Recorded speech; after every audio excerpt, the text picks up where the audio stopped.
Bienvenue à tous sur TV5 Monde. Merci de nous rejoindre pour la 5e journée du Tour. Alors avant de la vivre, petit florilège des meilleures images embarquées en plein cœur de la course.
Ndoumi Kenge, 5e journée de la 5e édition du Tour cycliste international de la RDC.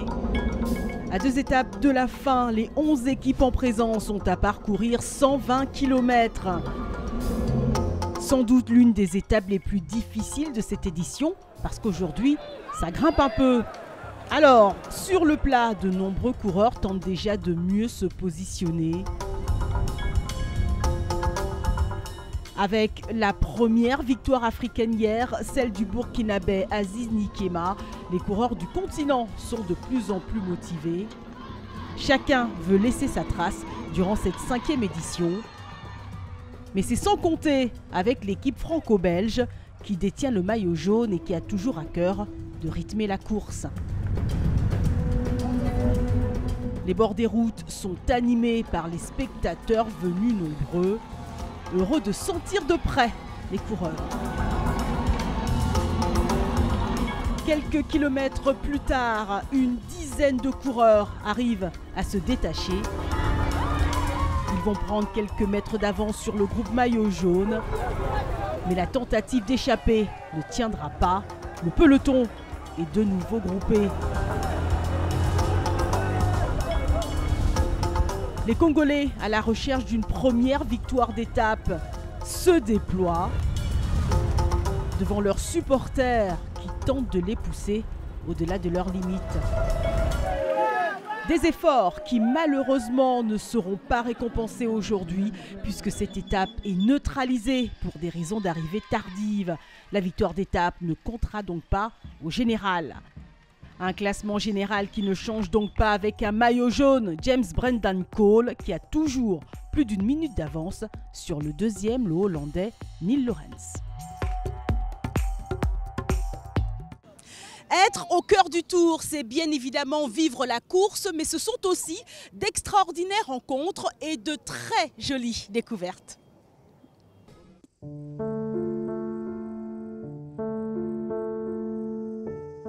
Cela pourrait ressembler à une simple balade dans les bois, en pleine nature, mais il n'en est rien.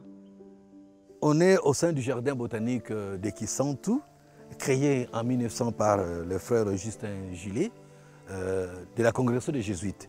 Actuellement, le jardin a une superficie de 25 hectares. La particularité de ce jardin, parce qu'au début, la mission du jardin était d'introduire et d'acclimater les plantes exotiques, voir comment ces plantes pouvaient s'adapter dans ces milieux. C'est pour ça que vous trouverez dans ce jardin des collections exotiques, donc des plantes exotiques et des plantes locales.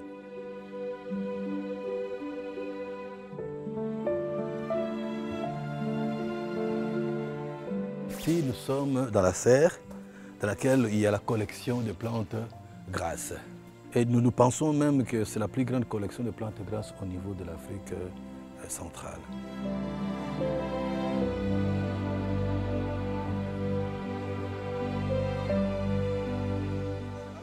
Ici, c'est la pépinière du jardin botanique de Guy Centre. Il y a 3 compartiments. Le compartiment des essences forestières, nous avons le compartiment des plantes ornementales et de l'autre côté, nous avons le compartiment de fruitiers comestibles.